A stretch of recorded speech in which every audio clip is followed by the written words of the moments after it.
इसी के साथ बड़ी खबर सीधे लद्दाख डिस्ट्रिक्ट से आ रही है, जहां पर बादल फटने की वजह से वहां पर भी काफी नुकसान हुआ है। आपको बता देना है कि जिस तरह से बात अगर किश्तवाड़ की बात करें तो वहां पर भी बादल फटने की वजह से नुकसान हुआ था। एक बार फिर से अब बादल फटने से कारगिल जिले में आज सुबह दो जगहों पर बादल फटे हैं, जहां पर नुकसान हुआ है। बादल फटने के बाद नालों में आए उफान के कारण लघु जल विद्युत परियोजना और कुछ घरों को नुकसान पहुंचा है। स्थानीय प्रशासन का कहना है कि इस घटना में किसी के हताहत या घायल होने की सूचना नहीं है। बचाव राहत कार्य युद्ध स्तर पर वहां पर काम कर रहे हैं और हालांकि बादल फटने के कारण हाईवे पर मलबा बिछ जाने की वजह से कारगिल जांचकर हाईवे को बंद कर दिया गया। वहीं लद्दाख प्रशासन ने भारी बारिश होने के बाद हाई अलर्ट जारी किया। इसी पर तमाम जानकारी हम आसिफ रशीद से लेते हैं। जो बिल्कुल आसिफ, ये बताएगा कि जिस तरह से बादल फटने की जो जानकारी पहले किश्तवाड़ से आ रही थी, अब कारगिल से भी आ रही है, फिलहाल क्या कुछ पूरा अपडेट है इसके बारे में जानकारी? बिल्कुल, करगिल के अंदर भी जहां पर कुछ एरियाज के अंदर मौसम में थोड़ी तब्दीली आई और उसके बाद हालात कुछ ऐसे बने जहां पर काफी दिनों से गर्मी पड़ रही थी। पारा श्रीनगर की तरह, जम्मू की तरह बहुत हाई जा रहा था। एक तरफ वो राहत की खबर थी लोगों के लिए, लेकिन कुछ एरियाज के अंदर जहां पर बहुत भारी तबाही हुई है, खासतौर से जो जानकार का इलाका है और जानकार सड़क को उस वक्त बंद करना पड़ा जब बादल फटे। कुछ एरिया से बहुत ज्यादा नुकसान की खबरें मिली। हालांकि अच्छी खबर यह है किसी तरह का जानी नुकसान अभी तक नहीं हुआ, लेकिन माल का या जो घरों का टूटना है वो काफी कल से सिलसिला तकरीबन 4 बजे के बाद से एरिया उस वक्त से ये सिलसिला चल रहा है।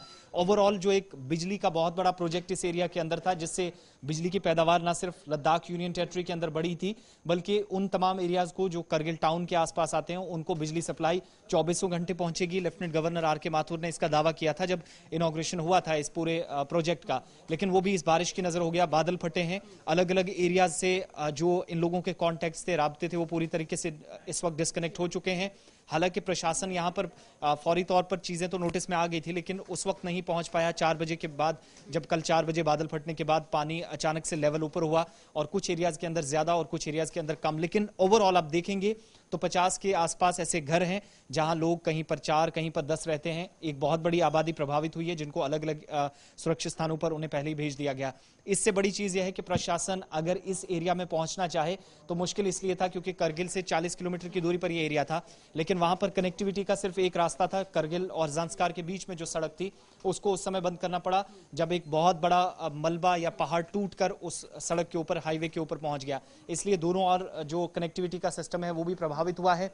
दूसरी तरफ उन लोगों को जो इस वक्त ज्यादा नुकसान से दो-चार हुए हैं उनको बचाने की सबसे पहले प्रायोरिटी एडमिनिस्ट्रेशन की है और इन एरियाज के अंदर इस वक्त खबर यह है कि डिप्टी कमिश्नर भी खुद इस वक्त पहुंच चुके हैं, खबर ले रहे हैं लोगों की। तमाम जानकारी के लिए शुक्रिया। जिस तरह से आसिफ रशीद ने भी आपको बताया कि फिलहाल स्थिति वहां पर क्या बनी हुई है, और सबसे अच्छी बात इसमें यह रही कि किसी के जान वहां पर जाने की कोई खबर नहीं है। फिर वहां पर जो नुकसान हुआ है वो हम आपको जिस तरह से तस्वीरों में भी आप देख सकते हैं कि वहां पर जो स्थिति है वो फिलहाल जो थोड़ी भयानक इस वजह से है क्योंकि बारिश होने की वजह से भी वहां पर नुकसान था और बादल फटने के बाद वहां पर नदी नालियों में काफी जो है कह सकते हैं उबाल देखने को मिला है। और लद्दाख स्वास्थ्य पहाड़ी विरशद यानी कि LAHDC कारगिल के CEC फिरोज खान ने बताया है कि वहां पर नाला जिस तरह से उछाल देखने को मिल रहा है, क्योंकि वहां पर अगर बात करें तो ये एक बार पहले नहीं बल्कि 2 जगहों पर ये जो है बादल फटे हैं। ये सीधी जो तस्वीरें आप देख रहे हैं कारगिल जिले की देख रहे हैं, जहां पर आज जो है ये बादल फटने की वजह से वहां पर